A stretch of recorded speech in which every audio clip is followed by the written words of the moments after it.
Hello, my name is Colton Keeney, and this is my MBA 231 Foreign Exchange Transaction Risk / Exposure Management PowerPoint. I hope you enjoy. So what is exchange rate risk?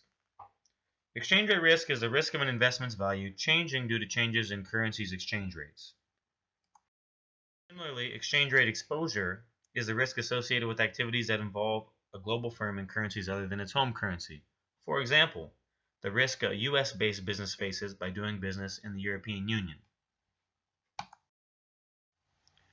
Foreign exchange exposure can occur in three different ways: translation exposure, transaction exposure, or operating, also known as economic exposure.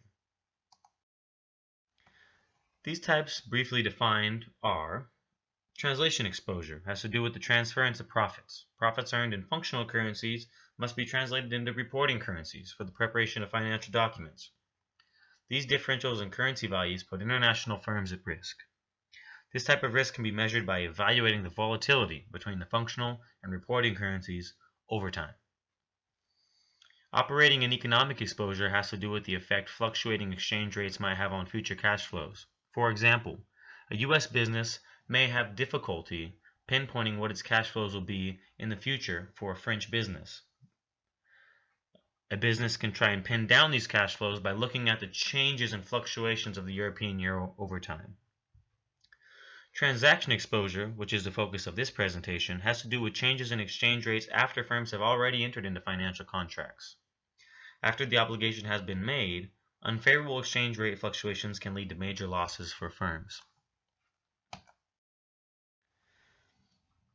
So when does transaction exposure occur?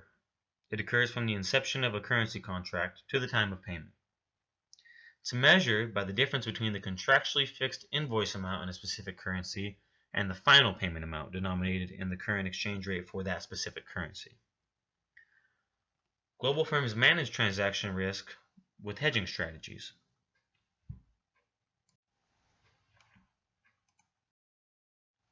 So why do firms enter into currency contracts to begin with? Well, it's simple. Currency contracts are entered when a firm is committed to a foreign currency denominated transaction. For example, as we said earlier, if a U.S. business is doing business in the European Union, they may feel the necessary need to engage in a currency contract in order to safeguard themselves against unfavorable changes that the euro might take in the distant future or near future. So what is hedging? Currency hedging is the act of entering into a financial contract in order to protect against unexpected, expected, or anticipated changes in currency exchange rates. In some cases, hedging can reduce or even eliminate the volatility of earnings caused by fluctuating exchange rates. International firms can enter into additional currency contracts to establish offsetting positions in order to reduce risks caused by fluctuations. Whatever is lost or gained by the initial currency exposure can be exactly offset by the contracts established in corresponding currencies. There are many types of currency hedging strategies, but here's just a few that we'll focus on during this presentation: a forward market hedge, a money market hedge, risk shifting, pricing decisions, exposure netting, currency risk sharing, currency collars, cross hedging, and foreign currency options. Forward market hedge. Engaging in another forward contract to sell or buy a foreign currency at a set delivery date coinciding with the receipt of the original foreign currency. By setting the terms ahead of time, international firms can eliminate the risk of facing unfavorable spot rates when contracts expire. Money market hedging. Simultaneous borrowing and lending activities in two different currencies to lock in the dollar value of a future foreign currency cash flow. Basically, international firms can establish payments at locked-in exchange rates through borrowing and lending activities to combat risk.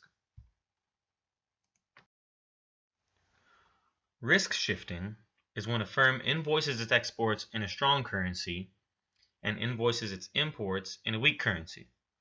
By demanding payment from customers in a strong currency, and paying your suppliers in weak currency, you can help offset the risks of exchange rate differentials. But be careful, because this type of strategy is not possible when your customers or suppliers are well informed of international currency patterns.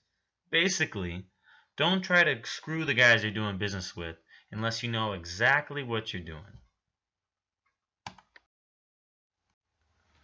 Pricing decisions. Oftentimes, international businesses make sales to clients or customers on credit. By converting sales made on credit to home pricing instead of foreign pricing using forward contracts, not spot rates, you can eliminate much of the risk that you face by doing so. If the price offered to the exporter is high enough, they will sign the contract and follow through with the sale. This will help reduce the risk faced by the international firm awaiting payment for the sale made on credit. Exposure netting. By choosing different types of currencies that are not directly correlated, exposure in one currency can be offset by the exposure in another. By diversifying the currency used for holdings and transactions, firms can reduce risk by avoiding an all the eggs in one basket scenario. But beware, if the currencies only appear to not be directly correlated, they may move up, or even worse, down together, which could lead to huge losses. Currency risk sharing. By developing customized hedging contracts, firms can incorporate price adjustment clauses into their contracts. This type of clause allows firms to adjust the base price of the specific currency depending on exchange rate fluctuations. Parties can do so to share risk outside a specified range and agree not to share risk within a specified range referred to as a neutral zone. Going one step further, a currency collar is a type of contract bought to protect against moves outside of the established neutral zone. The firm would exchange its foreign denominated receivable at the zone forward rate. For example, if I wanted to protect myself against fluctuations greater than the neutral zone, I would purchase into a currency collar type of contract.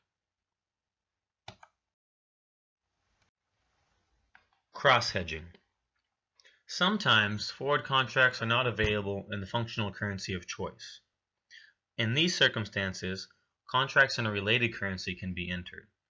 This type of hedging can be effective, but extremely dangerous if currency correlations are miscalculated. For example, if I wanted to protect myself against a transaction that I was committed to in, say, the Indian rupee, and a forward contract was not available in the Indian rupee, I may choose to enter a forward contract with, say, the Australian dollar. But if I were to do that, I had better make sure that I understand the relationship between the Australian dollar and the Indian rupee and how they move in reference to one another. Currency calls can be used when making a bid to buy assets from a different business and you're not sure how long it's going to take for them to make the decision. In other words, a firm can lock in a maximum price for bids made to buy assets in fixed foreign currencies. Currency puts allow firms to ensure profit margins while maintaining guaranteed pricing to customers. In conclusion, transaction exposure is a real threat when doing international business. Entering into forward contracts are a useful way to limit exposure, but can be costly when spot rates change unfavorably over time. Firms can institute a number of hedging strategies to reduce these risks, as we reviewed throughout this PowerPoint, depending on the industry, the location, and other unique business natures, such as the nature of the transaction. I hope you enjoyed my presentation, and thank you. Goodbye.